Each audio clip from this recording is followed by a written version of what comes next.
span of time. So I once again express my gratitude to you, sir. I welcome all of my beloved students from different semester who are the most important part of this special lecture. The topic of this special lecture is India's foreign policy in the era of Narendra Modi, a new realist approach. There are several notable features of Narendra Modi's foreign policy. First of all, Narendra Modi treats India's foreign policy as an instrument of national interest, and he approaches the rival nations with these postulations without worrying about their own policy orientations. And the Sagarmala project, he the he wants to integrate the economic and strategic requirements of India. So this is not merely to meet the domestic needs, but is also a strategy to ensure close relation with India on a long-term basis. The Chanakyas axiom that there is some self-interest behind every friendship, and there is no friendship without self-interest. This is bitter truth regarding Narendra Modi's foreign policy. I hope our respected speaker, Dr. Naik, will discuss about this topic more extensively. Now, I invite our principal sir to share some few words about this special lecture. Now, I award to you, principal sir. Namaskar, namaskar. Welcome to all of you. Thanks to Department of Political Science. Thanks, Shukdev Babu. We have arranged in a very short span of time. In the limited time, we have already arranged it. So thanks to you. And we have already within us Professor Jitendra Naik, HOD Science Academy. We are thankful to you, as you have already decided and also stay at the time for the valuable time. Within a short span of time, we have already decided. So, okay, the title is Indian Foreign Policy under the regime of Narendra Modi. It is a very vital issue, no doubt, and also lucrative also, and it's an illustrative one. So you will discuss in details. We are all already present to hear from you in details. So thanks, as you have already written us, and also our colleagues, also students who are already present here, they will be enriched from your lecture. So that's why with these few words, I just thanks to you, congratulate to you, and you just start your lecture and your speech within a short span of time. Okay, thank you, say, thank you. Thank you very much, Principal Sir Dr. Dulal Kumar Das, for your valuable time sparing. Now, I would like to invite Dr. Jitendra Naik to start his lecture. Okay, sir. Okay. Thank you, Dr. Das, for being here and welcoming me. I'm very happy and delighted that within a short span of time, for the interest of the students, we could manage and we are conducting this particular session on understanding the foreign policy of India under Narendra Modi government. So before I move ahead with the topic itself, dear students, if you have any doubts, confusions, please let me know. Answer your questions in the chat box and feel free to ask questions. আপনি আমাকে question করতে পারবে, huh? And thank you, Sukhdev, for inviting me for this lecture. And I'll try to keep the concept as simple as possible so that it's good for the students, and I'll be focusing more on the students, right? Because we as a researcher, we can read, write, we can analyze at our level. But for students, it's very important to understand it from very basic approach. So, dear students, I'll be sharing one PPT, and I'll go ahead with that. I think I have a permission to share this PPT, right?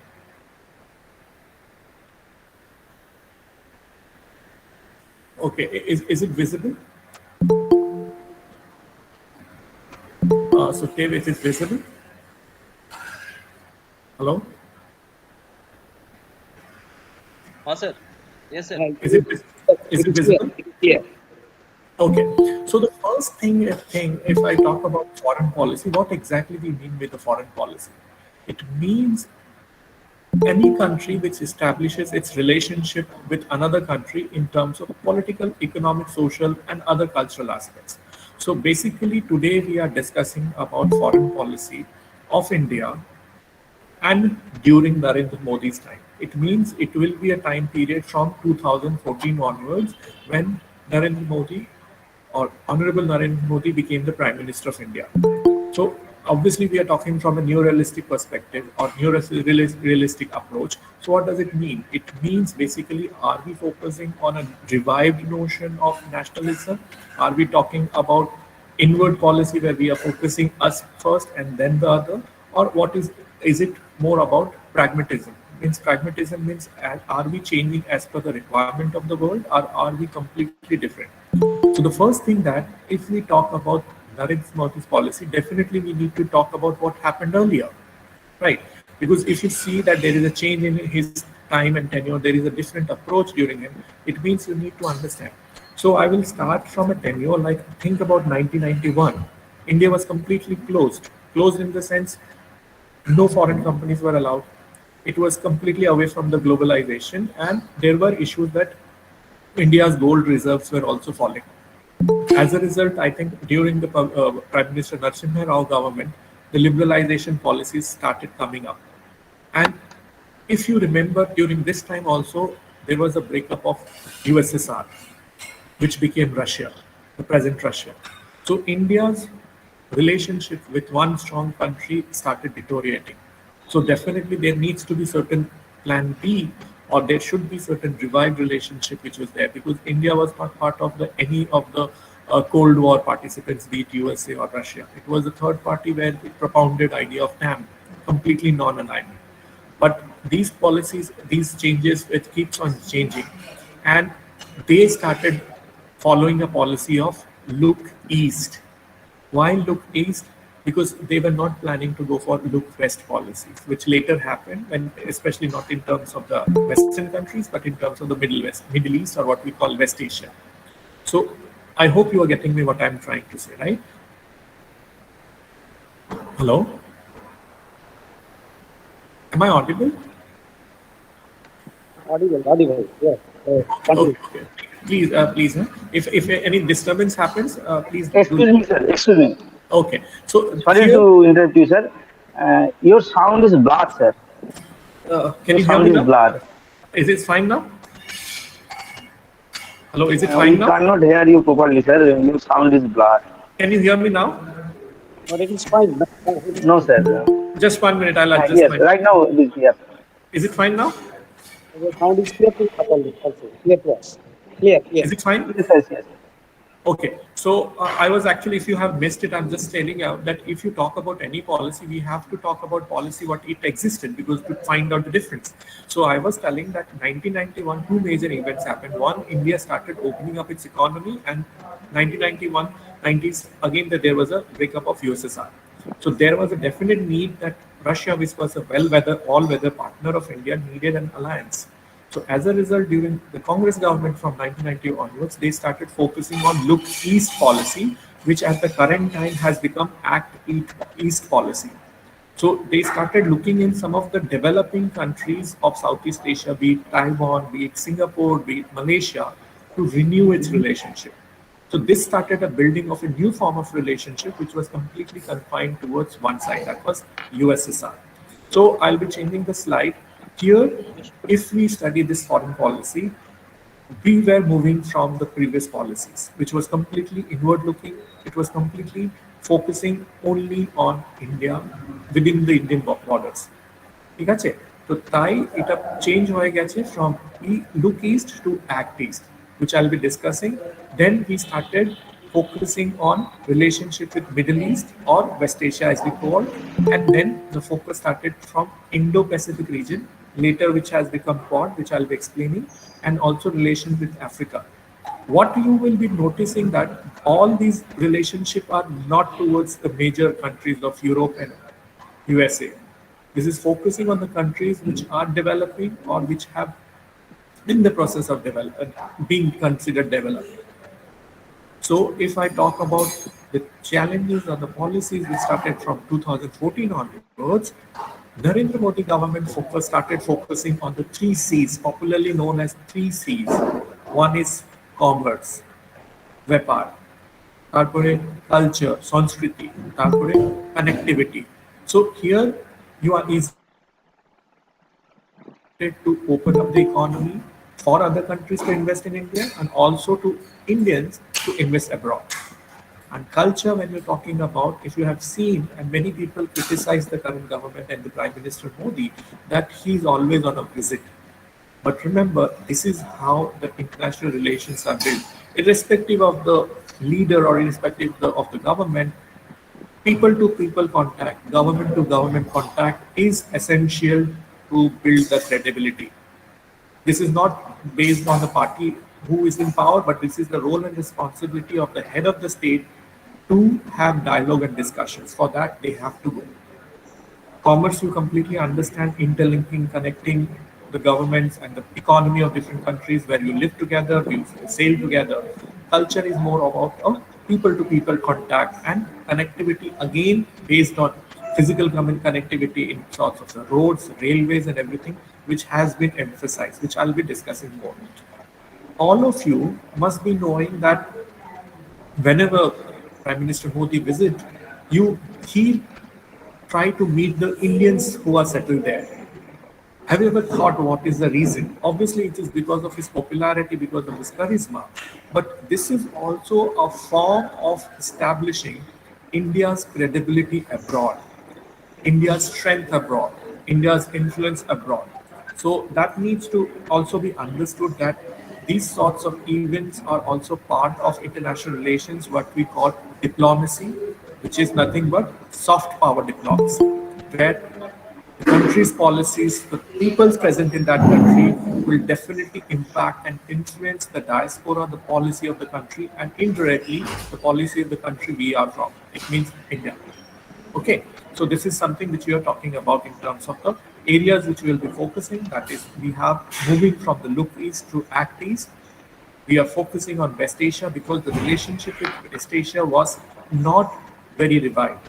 But in the recent times, especially in his first tenure, that is from 2014 to 19, there was a resurgence and bringing people together. If you remember, I'll just say, students, if you remember, even people of neighboring states were invited for his swearing-in ceremony when he took the oath as a prime minister. That was also to build that credibility, belief that, okay, we can work together. The Asians can be the giants in the next 21st century. We can work together, be it the ASEAN members or the South Asian SAARC members. So this was something, completely a change where focus was to bring the neighbors together, which never happened. And this is something which you see in 2014 onwards, right? So moving on, we were moving on. We are talking about the changes what we have seen, and when I'm talking about connectivity, I'm talking about civilizational connectivity. Take for example, in the United Arab Emirates, they have given a permission to have certain religious monuments based on the belief system of the current government. Irrespective of making a non-political statement, this is also a form of establishing its existence, its influence in that country. That is one, which is nothing but it's a people-to-people contract. It is a cultural connectivity, which was not seen earlier. Then we moved on to some of the realist aspects like defense. Take for example, why defense? Because when you talk from the realist perspective, when you based on the nationalist perspective, when you based on the security concerns, you will try to have a good relation with your neighbors or the countries which are encircling you. I'm not saying that China, it is considered antagonistic to China, but understanding the Chinese policy of aggression right from the 1958 onwards, it was always doubtful. So you have to have a defense policy which will be more in terms of the contingency. Contingency, manaki, in case of emergency. So most of you have known that is what is string of pearls. Like people say that China is circling India. It has a military base in Bangladesh. It has a military base in Sri Lanka. Then to in Badar port in Pakistan, then it is trying to build influence in what you say Nepal. So all this becomes the hotspot of China to influence indirectly India or to create a sort of a threatening. So what India is doing, it is establishing into a military alliance with Vietnam, selling it equipment.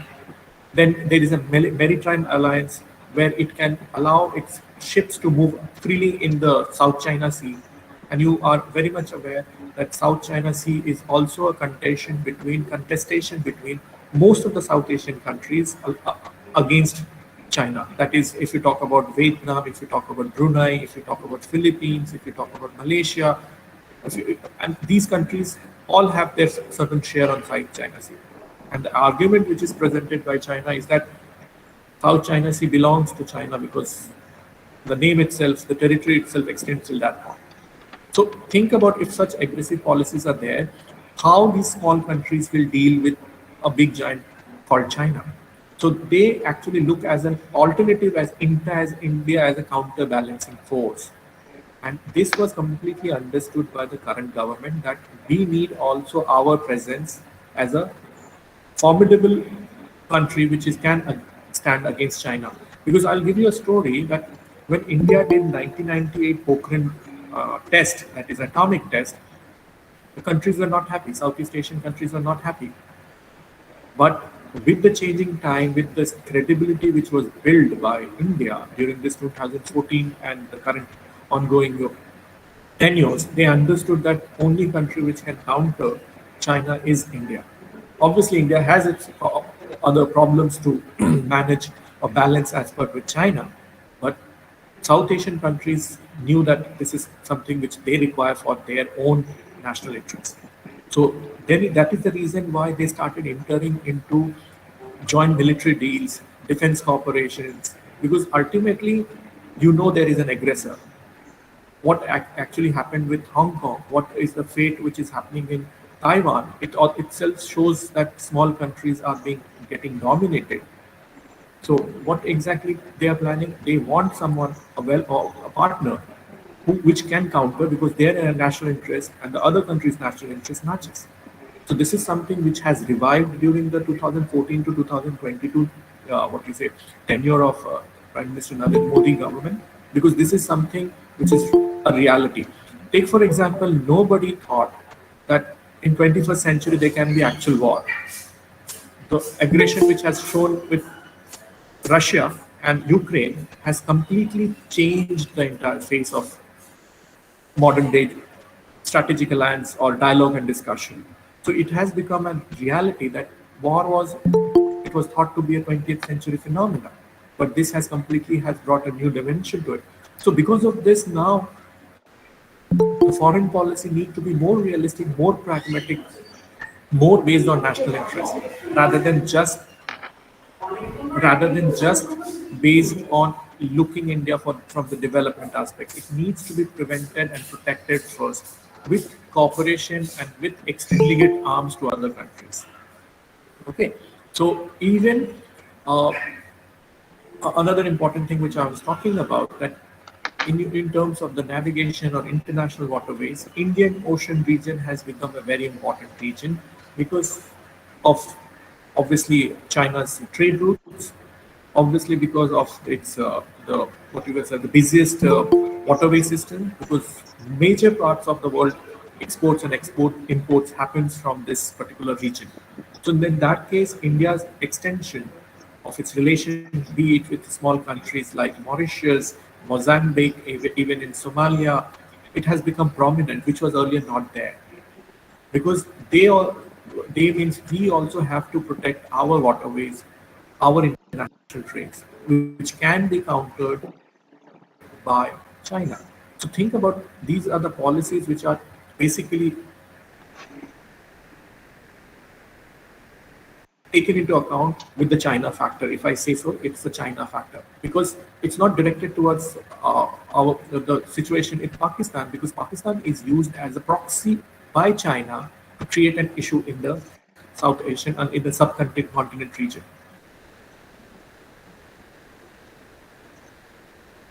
Or the Modi government policy of three C's is actually emphasizing not only on the defense but also in forms of commerce, culture, and connectivity. And this is something very different from what we have seen in the previous 2014 tenure.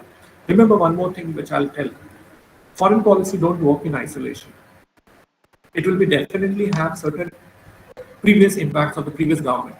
Like for example, if I talk about Look East policy was of a non-BJP government or non-NDA government, but it has been accepted and extended by the Modi government as Move East, or now it is called Act East, where focuses are given on that. Okay, so this is something which we talking about. Moving ahead, since the topic also has a small subtopic called realist approach, so we can talk about different levels of realism. Military realism, multi-alignment. So military realism is all about, I just have explained about the joint military exercises, military drills. These are also not only to keep them battle ready, but also to build the credibility and trust among each other. Next point which I'm focusing is on multi-alignment. You must be knowing that India has, people say, sir, why India is fighting with China? They are part of BRICS. They are part of Brazil, Russia, India, China, which is and South Africa, which is called Shanghai Cooperation Organization.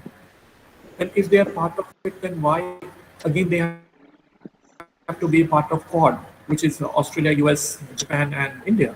And then again, if that is because India has never been sidelined with any other countries. It has never taken sides. It has always taken a sides which will be asymmetry, or it will be something which has to do with its own national interest without compromising or aligning to any of the big giants. So that is why people even have an argument that when you talk about multi-alignment, is it not believing in anything, or it is being part of everything? So if you have read the foreign policy of India, it had never aligned to anyone. It has showed interest, it has revived interest, but it is not completely aligned. Take, for example, the current scenario.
It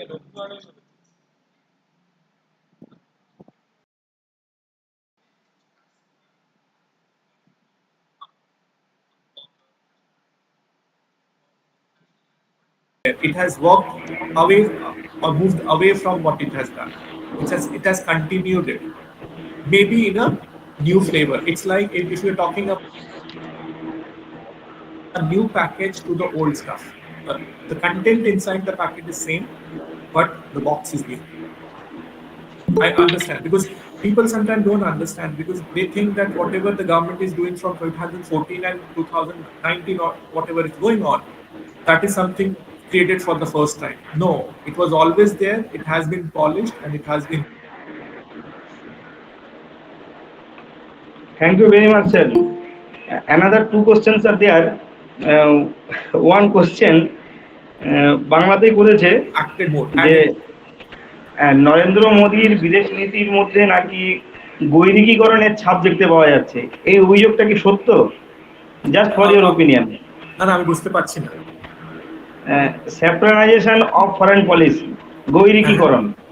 না না বুঝেছি, ওটা বুঝেছি। আপনি দেখুন এইরকম তো statement হয় আমি বলেছি আপনাকে না UAE they have established a temple ISKCON, biggest Krishna consciousness and Swami Narayanan thing. So this is also a part of expansion because I was talking about the culture. I was talking. I was talking about the culture. How you establish culture? If you see when he Nepal, he went to the temple. He went to the temple, and I was talking about this is the cultural connectiveness which he is finding out, and you have to also understand the ideology the party carries. So it is to larger extent is an expansion of the cultural identity, and there was lots of debate and discussion about that in UAE. How come the particular what do you call extension of India's cultural identity is being built? So what you're saying, we cannot say it in a very plain, blatant manner, but you see the reflection of all this. Sir, this is the last question of this session, of this lecture. Okay. One of our students asked, who is the most powerful prime minister regarding making India's foreign policy, Narendra Modi or Indira Gandhi? Okay, remember one more thing you have to talk into account. Times were different, scenarios were different, situations were different, technology were different. So when you talk about that time of the time period when she was powerful enough to create the current Bangladesh or to create India's strict policy internally and externally, that was the time zone which was there. But if you talk about the current scenario where the world has becoming again multipolar, where each country is asserting itself, you need leader who can assert. So a comparison will be difficult. It's like you are talking about two leaders at two different time zones. One can learn from the previous one. But obviously, to say that he is best, I don't think so, because he is also working on things which has not been worked. So if somebody comes after him and work on his work, he will become or she will become better. For me, I will consider it's a time-space thing which was relevant at that time. Technology was not there, connectivity was not there, popularity was from word of mouth, not through tweets, not through Facebooks, not through videos, not through memes. So I will say that if you have 300 million people followers does not make you popular. You understand what I'm trying to say? So here, time and space was different. So to equate who is best is like asking a swimmer and a what you call runner that who's faster.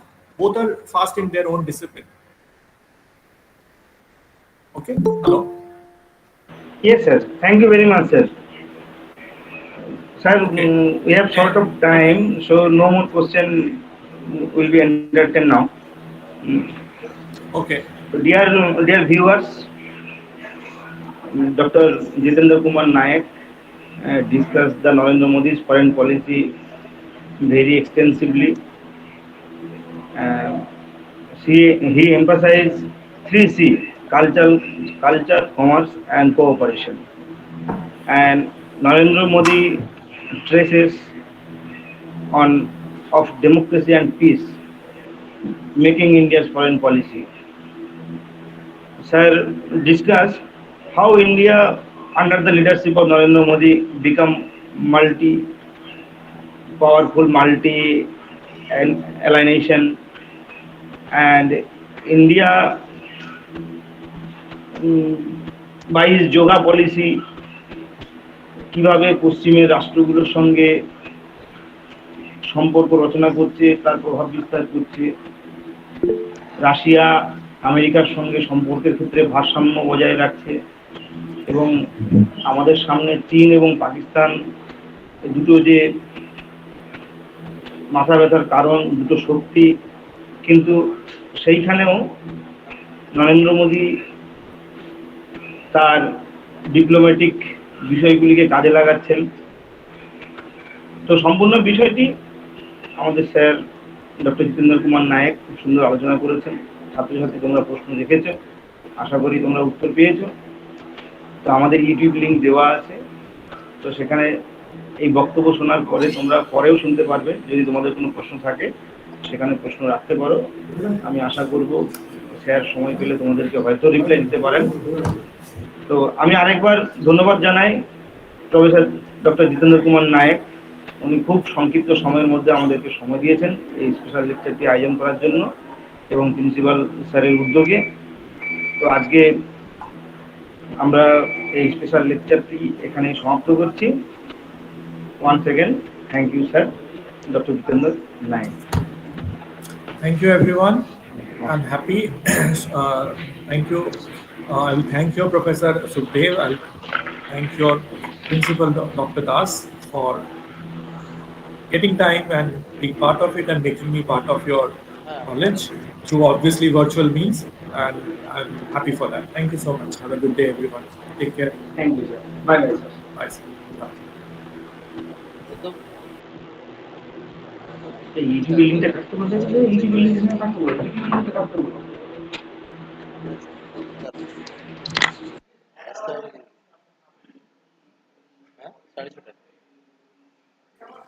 সবাই বেরিয়ে যাও।